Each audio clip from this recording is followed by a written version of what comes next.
Ikiwa leo ni tarehe 11 ya mwezi wa 10, ni kukaribisha moja kwa moja katika wasaa wa habari. Usiku huu utakuwa nami Philipina Ndwata, nitakuangazia habari za kutwa nzima ya leo. Michezo na burudani utaungana naye Esther Mtebe hapo baadaye. Mtazamaji, karibu. Mgombea urais wa Jamhuri ya Muungano wa Tanzania kupitia Chama cha Mapinduzi CCM Dr. Samia Suluhu Hassan ameendelea na kampeni katika mikoa mbalimbali nchini, akinadi ilani ya chama chake pamoja na kuomba kura kwa wananchi kuelekea uchaguzi mkuu wa Oktoba 29 mwaka huu. Akiwa katika uwanja wa Kambarage, Dr. Samia amezungumza na wananchi wa Maganzo katika muendelezo wa kampeni za uchaguzi kwa CCM. Ameahidi kuboresha huduma za afya na elimu sambamba na kuboresha mazingira ya wachimbaji wadogo wa madini na kukomesha migogoro iliyopo kati yao endapo watampa ridhaa ya kuongoza tena. Aidha, ameahidi kutekeleza miradi ya ujenzi wa miundombinu ya barabara kwa viwango vya lami, ikiwemo barabara ya Kolandoto hadi Mwangongo yenye urefu wa kilomita 54. Dr. Samia Suluhu Hassan ameyasema hayo leo, na tupate taarifa zaidi. Pia yaliyobaki ambayo yanapaswa kufanywa, na tumesikia mipango ambayo tumejipanga, mkitupatena ridhaa, mkichagua Chama cha Mapinduzi, tumejipanga vyema kutekeleza yaliyobakia. Ndugu zangu, maendeleo ni safari. Unaanza hatua, unakwenda hatua, unakwenda hatua. Kwa hiyo kipindi cha miaka 5 iliyopita tumekwenda hatua, na tunajipanga kwa hatua za kipindi cha miaka 5 inayofuata. Na hii ni katika sekta zote: afya, elimu, maji, umeme, kilimo, uvuvi, ufugaji, mabarabara, miundombinu, kote. Na yale ambayo tumejipanga kuyatekeleza yamo kwenye kitabu kidogo cha ilani, kitabu cha mkoa wa Shinyanga. Mgombea urais wa Zanzibar kwa tiketi ya Chama cha Mapinduzi CCM Dr. Hussein Mwinyi ameahidi neema kwa wavuvi, wakulima wa mwani na mpunga kwa kutoa zana za kisasa kuongeza uzalishaji. Akizungumza katika mkutano huo uliojikita zaidi na sekta za kilimo na uvuvi, amesema serikali itaendelea na utoaji wa vifaa na mashine bora za kilimo ili kuongeza tija katika sekta hiyo. Mashamba haya sasa hivi kwa sababu ni ya umwagiliaji, mnaweza kulima zaidi ya mara moja. Lakini tukikupatieni hizi zana, najua kuna matrekta pale tayari, najua kuna power tillers pale, lakini tutaendelea kuongeza idadi ya zana hizi ili tupate tija zaidi katika mashamba yetu haya. Tuweze kudhibiti bei za mchele baada ya kipindi cha mavuno kwa kuhifadhi katika maghala makubwa ya kisasa. Pia ameahidi kutoa vifaa na mbegu bora za mwani na kuwa na bajeti ya uhakika ya zao la mwani. Kwa hivyo serikali itafanya juu chini kuhakikisha kwamba mnapata zana na mnapata miche, mnapata pembejeo, ili mradi kiwango cha mwani uzalishaji wake uwe mkubwa zaidi. Kuhusu sekta ya uvuvi, Dr. Mwinyi amewaahidi wavuvi kuwa katika awamu ijayo serikali ina mpango kuwawezesha wavuvi kuvua nje ya maji ya ndani. Hatuwezi kuendelea kuvua na zana za kizamani. Lazima sasa tuvue kisasa, lazima sasa tuende mbali zaidi katika bahari kuu. Sifa na uwezo wa Dr. Mwinyi katika safari ya maendeleo zilielezwa na naibu katibu mkuu wa CCM Zanzibar Dr. Mohamed Said Mohamed Dimwa. Tuendelee kukiamini Chama cha Mapinduzi, kimekulea tangu mdogo na kitaendelea kukulea na kukuletea mambo mazuri. Baada ya mkutano, waliohudhuria wakapata fursa ya kuelezea matumaini yao kwa mgombea huyo ambaye ni rais wa Zanzibar na mwenyekiti wa Baraza la Mapinduzi Dr. Hussein Ali Mwinyi. Tumeona barabara yenye urefu usiopungua kilomita 25 imejengwa, lakini barabara imekwenda Charawe kutoka Jozani hadi Ukongoroni hadi Bejuu. Tumepata faraja kwamba amesikia zile changamoto na tuna uhakika atazitatua baada ya kupata madaraka tena. Imani yangu kwamba yale changamoto za wananchi, mheshimiwa mgombea wetu ameweza kuzijibu kwa ufasaha na ameeleweka. Tatizo la uvuvi haramu kwetu si ndio limeshamiri. Kwa hivyo kuja kwa kiongozi, naona kama humu 40 tushapata dawa yake. Pamoja na mambo mengine, mgombea huyo rais wa Zanzibar kupitia Chama cha Mapinduzi aliwakumbusha wananchi baada ya kupiga kura Oktoba 29 kurejea majumbani na kusubiri matokeo toka tume ya uchaguzi. Nikiripoti kutoka hapa kijiji cha Marumbi, wilaya ya Kati, mkoa wa Kusini Unguja, Juma Kasim wa Channel 10.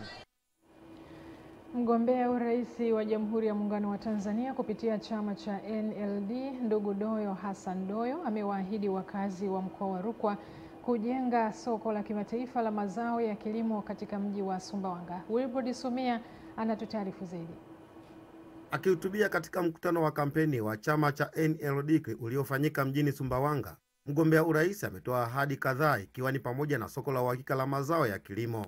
Ndugu zangu wa Sumbawanga, nyinyi ni wakulima maarufu katika nchi hii, lakini hamna soko la uhakika la kuuza mazao yenu. Endapo mtanichagua kuwa rais, tutajenga soko kubwa la kimataifa kwa ajili ya kuuza biashara zenu, ili muwe na uhakika wa soko la bidhaa mnazolima. Nendeni mkanichague niwe rais, tujenge soko la kimataifa ambalo Afrika nzima watalitambua kwa sababu tutalitangaza. Baadhi ya wakazi wa mji wa Sumbawanga walioshiriki mkutano huo wamekuwa na maoni tofauti. Kumbuka kama sisi wazee kwa sasa hakuna kipaumbele tunacho. Na kuambia tunatibiwa bure, tutibii bure. Wanafunzi kusoa, watoto wa shule, hali ni ile ile. Kama kweli atayafanya vizuri haya, kweli kila mwananchi atanemeka na mambo aliyoongea. Sikia huyu rais wetu ambaye anagombea kiti cha urais, kwa kweli kwa maneno aliyoongea, kwa kweli tumelizika sisi wananchi kwa upande wa Sumbawanga. Kutoka Sumbawanga mkoani Rukwa, Wilbrod Sumia, Channel 10. Jeshi la ulinzi la Israeli limekamilisha awamu ya kwanza ya kujiondoa katika kutoka kwenye ukanda wa Gaza kuanzia kipindi cha saa 72 cha kuachiliwa kwa mateka kama ilivyotangazwa na mjumbe wa Marekani Steve Witkoff. Maelfu ya wakazi waliokuwa katika eneo la Wadi Gaza walianza kuhamia kaskazini baada ya tangazo hilo, ingawa mashambulizi makali yaliripotiwa katika maeneo mbalimbali ya Gaza asubuhi kabla ya kuanza kutekelezwa kwa makubaliano hayo. Makubaliano haya ni hatua muhimu kuelekea kuvimaliza vita vya miaka miwili vilivyosababisha vifo vya maelfu ya Wapalestina na uharibifu kwenye sehemu kubwa ya Gaza. Hata hivyo, mpango huo uliopendekezwa na Rais wa Marekani Donald Trump bado una maswali mengi yasiyo na majibu, ikiwemo ni jinsi gani Hamas itavunjwa nguvu na nani atakayetawala Gaza. Licha ya maswali hayo, Waziri Mkuu wa Israel Benjamin Netanyahu amesisitiza kuwa hatua zinazofuata zitalenga kulipokonya silaha kundi la Hamas. Wakati hayo yakiendelea, Umoja wa Mataifa unajitayarisha kupeleka misaada zaidi katika ukanda wa Gaza, wakati maelfu ya Palestina waliokimbia makazi yao wakirejea nyumbani. Hii ni baada ya Israeli na Hamas katika saini ya awamu ya kwanza ya kusitisha mapigano katika ukanda huo. Shirika la habari la Reuters lilielezea kuona idadi kubwa ya watu wakitembea kwa miguu kuelekea Gaza City. Msemaji wa ulinzi wa raia wa mji huo, Mahamudu Basal, amesema takribani wa Palestina 200,000 wamerejea kaskazini mwa Gaza tangu makubaliano hayo ya awamu ya kwanza ya kusitisha vita kutiwa saini kati ya pande hizi mbili hasimu. Makubaliano hayo yalitiwa saini nchini Misri, yanafuatia mpango wa amani wa Gaza wenye vipengele 20 uliotangazwa mwezi uliopita na Rais wa Marekani Donald Trump baada ya zaidi ya miaka miwili ya vita vilivyochochewa na shambulio la kundi la Hamas la Oktoba 7 mwaka 2023 dhidi ya Israel. Wanatakiwa kuchangamkia fursa zinazotolewa na serikali ili kuweza kujikwamua kiuchumi na kuepuka utegemezi, pamoja na kuweza kupanua wigo katika kuchangia pato la taifa. Mwandishi wetu Leonard Mwacha kutoka Dodoma anatutaarifu zaidi. Wito huo umetolewa na mkuu wa mkoa wa Dodoma Bi Rosemary Senyamule wakati akizungumza na wawakilishi wa makundi mbalimbali ya wanawake kwa lengo la kutoa elimu na kusikiliza kero zao na kuzipatia ufumbuzi. Hebu tutumie na hizi fursa bila kukata tamaa. Nijifundishe ujasiriamali akati tamaa. Na ni matamanio kweli tuanze kusimama. tuanze kusema tunafanya kitu gani wanawake, tumevushwa kiasi gani baada ya miundombinu ya serikali na mifumo yote hii kuwekwa kwenye nchi yetu kwa ajili ya wanawake. Nao baadhi ya wanawake wakabainisha changamoto wanazokutana nazo katika kuchangamkia fursa hizo kupitia mifumo mbalimbali, huku mwanasheria kutoka Chama cha Wanawake Wanasheria Tanzania TAWLA akieleza umuhimu wa kumkwamua mwanamke kiuchumi. Kwa tunachokiomba, tunaomba serikali itenge, ionyeshe imeamua kutoa 30% kwa ajili ya makundi maalum. Basi itenge kwamba ionyeshe hizi ni tenda kwa ajili ya makundi maalum, hizi ni tenda kwa ajili ya watu tofauti tofauti. Sisi ombi letu ni tutengewe tu tenda zetu ambazo tunapoomba tunajua kwamba basi nimekosa kwa sababu leo nimekosa, iwezekana wakati mwingine nitapata. Uwezeshaji wanawake kiuchumi ni nguzo muhimu sana katika kudumisha mahusiano ya ndoa na familia katika wakati tunaoishi sasa, kwa sababu gharama za maisha na mahitaji vimepanda juu. Hivyo mwanaume peke yake kama baba wa familia hawezi akamudu mahitaji yote ya familia kwa wakati tunaoishi sasa. Hivyo ni vyema wanawake wakawa na uwezo kiuchumi kwa ajili ya kuweza kusaidiana na baba kuweza kuendesha familia. Kutoka Dodoma, Leonard Mwacha, Channel 10. Mabalozi wa nchi za Nordic, Sweden, Finland, Denmark na Norway wamezuru katika shirika Elimu Kibaha kujionea maendeleo ya miradi ya afya na elimu ya shirika hilo ambalo lilianzishwa mwaka 1963 kwa ushirikiano wa nchi hizo. Margaret Malisa na undani wa taarifa hii. Wakiongozwa na mkurugenzi wa shirika la Elimu Kibaha Robert Shilingi, mabalozi hao wamezuru katika mradi wa shule ya msingi Tumbi, shule ya sekondari Tumbi, shule ya sekondari Kibaha na shule ya wasichana Kibaha. Pia wamezuru katika chuo cha maendeleo ya wananchi Kibaha. Leo tumefarijika sana kuwapokea wageni ambao ni mabalozi. Hili jambo limetupa moyo kwamba tunafanya vizuri. Hii inaonyesha mashirikiano mazuri yaliyopo ambayo yanatiwa chachu na kiongozi wetu wa nchi, rais wetu Dr. Samia Suluhu Hassan, ambaye amekuwa wakati wote anazungumza habari ya kuwa na ushirikiano na nchi mbalimbali na wadau mbalimbali wa maendeleo wakiwemo hawa wa nchi za Kinodi. I'm very happy to be here today at Kibaha Education Center together with my Nordic colleagues.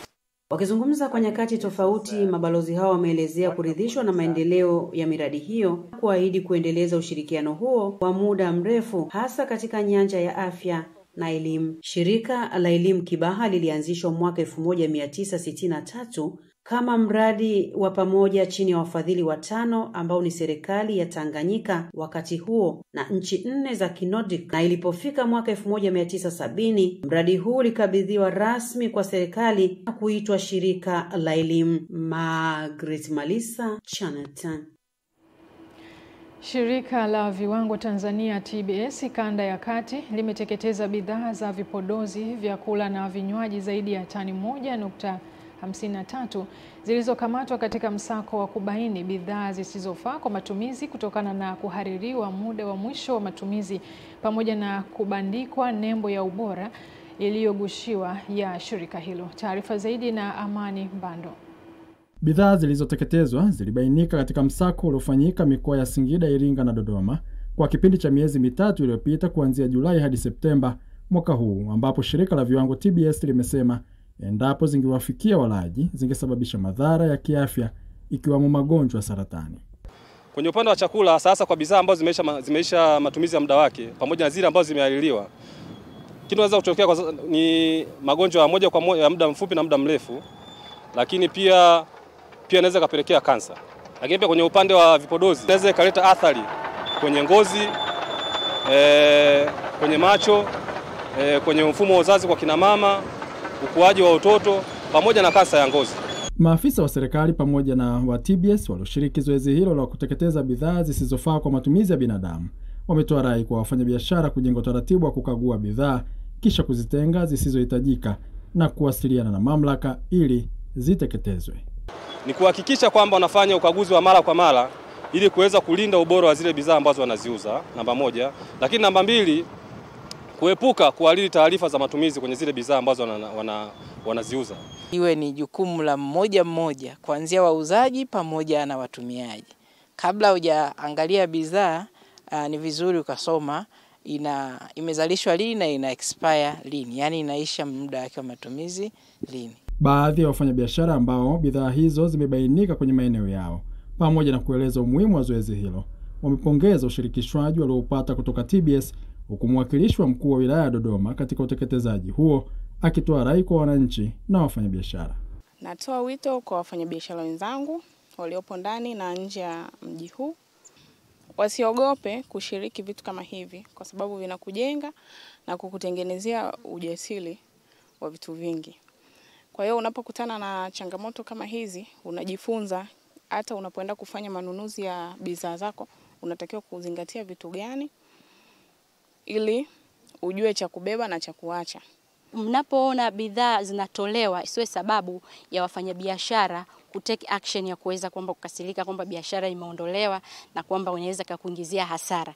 La, tuniombe kutoa rai kwa wafanyabiashara wote, kutoa ushirikiano kwa watumishi wa TBS, lakini vile vile wawe ni viongozi nambari moja. Ukiona bidhaa imekwisha expire, uwe ni mstari wa mbele, uwe wa kwanza kuondoa hiyo bidhaa na kuweza kuitupa ili kuweza kuokoa maisha ya Watanzania. Amani Mbando, Channel 10, Dodoma. Mfuko wa Taifa wa Hifadhi ya Jamii NSSF umewataka wateja wake kutumia mifumo ya kidigitali ya NSSF kuwasilisha michango yao na kupata huduma mbalimbali za mfuko huo ili kuokoa muda wa kufuata huduma hizo ofisini. Taarifa kamili na Epimakus Apolinari.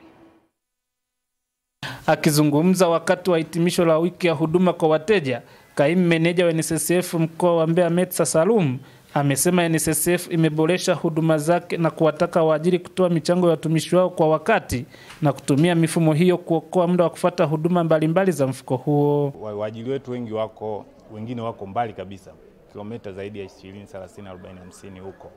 Umeona? Kwa hiyo kupitia hii kidigitali maana yake sasa wanapata huduma wakiwa ofisini kwao. Mifumo hii ya NSSF tumewakabidhi wao sasa. Yaani NSSF ofisini kwako. Sawa, kwa mwajiri na kwa mwanachama. NSSF nyumbani kwako, hiyo ni kwa mwanachama. Ukiwa mwenyewe nyumbani kwako, sebuleni kwako, maana yake unaweza kuangalia kufungua madai yako, ukaweza kufungua madai yako ukayaona namna gani yanaenda, namna gani yamekwama wapi, kwa sababu gani. Kwa hiyo yote ni faida ya hii mifumo ambayo tunaitumia. Kwa upande wao, waajiri na wanachama wa mfuko wa hifadhi ya jamii NSSF wameeleza manufaa ya mfuko huo na kuwataka watu wengine waweze kujiunga kwa manufaa yao ya baadaye. Kiwanda cha kuboa kahawa.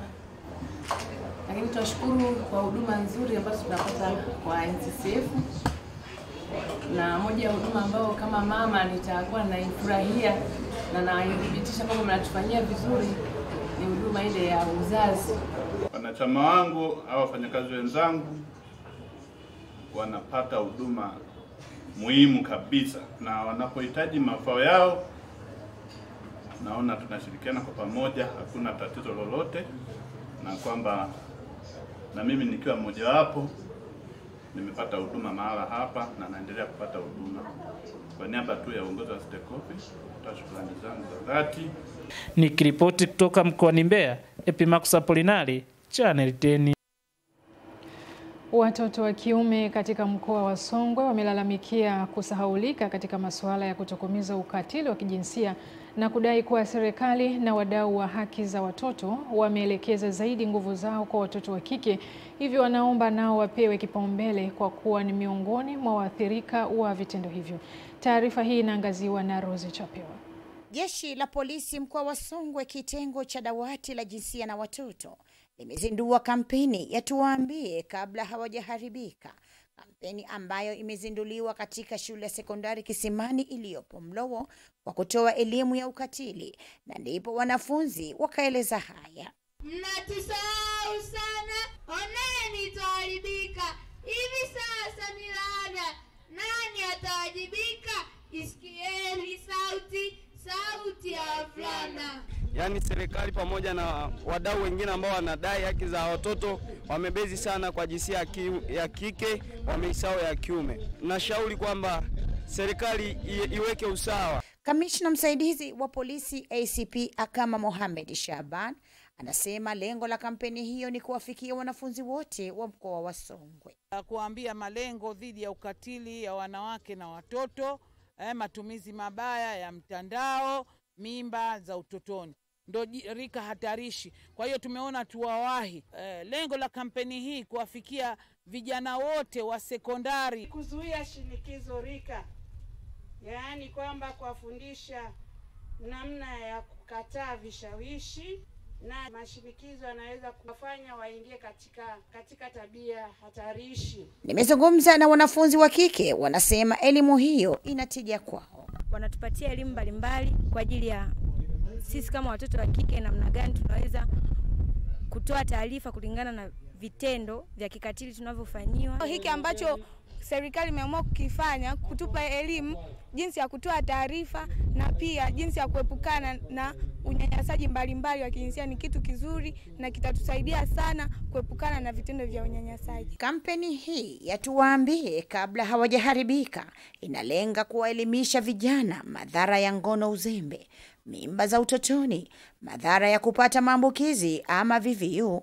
magonjwa ya zinaa na pia kujenga tabia ya maadili. Kutoka mkoani Songwe, mimi ni Rozi Chapewa wa Channel 10. Naam, shukrani Rozi Chapewa kwa taarifa hiyo. Mamlaka ya mapato Tanzania TRA mkoani Mara imepongezwa kuanzisha klabu ya kodi mashuleni, kwani njia hiyo itasaidia vijana hao kuhamasisha wananchi kuwa wazalendo katika ulipaji wa kodi na matumizi ya risiti wakati wa manunuzi. Musa Makali anaripoti kutoka mkoani Mara.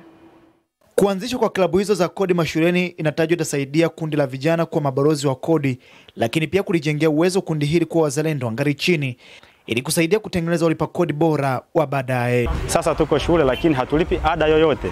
Serikali inatoa elimu bure. Hii yote ni kwa sababu ya nini? Ya mapato ya kodi na inasimamiwa na TRA. Sasa wanafunzi wanavyoelimishwa wakiwa bado wadogo, wanakuwa wakiwa wamejengewa spirit ndani yao ya ulipaji wa kodi. Mtu anakuwa, kwa sababu tukitoka hapo kila mtu ana njia zake za maisha za kutoboa. Sio lazima usome utoboe kwenye elimu, unaweza kurudi kwenye biashara. Sababu kodi ni kitu muhimu sana kwa maendeleo ya taifa. Pasina kodi, taifa ambalo walitoi kodi, ambao waliingizi kodi, ni taifa ambalo linakwenda kudidimia kiuchumi au kukwama kabisa, kwa sababu kodi ndio uti wa mgongo wa kila kitu. Ndio tutakaopata pesa kununulia dawa hospitalini, kwenye ujenzi wa miundombinu, vifaa tiba, kila kitu. Na ni klabu ambayo inafanya vizuri kwa shule yetu hii. Ni tax peke yake ambayo inafanya vizuri. Kwa hiyo niwaombe sana mtuvumilie pale ambapo tunapokuwa na mahitaji zetu, basi muweze kutumia. Tunajua mnafanya vizuri sana. Mamlaka ya mapato Tanzania TRA ndio wenye jukumu hili la kuwajenga vijana, na hapa afisa elimu kwa mlipa kodi na mawasiliano Geoffrey Komoro anaeleza.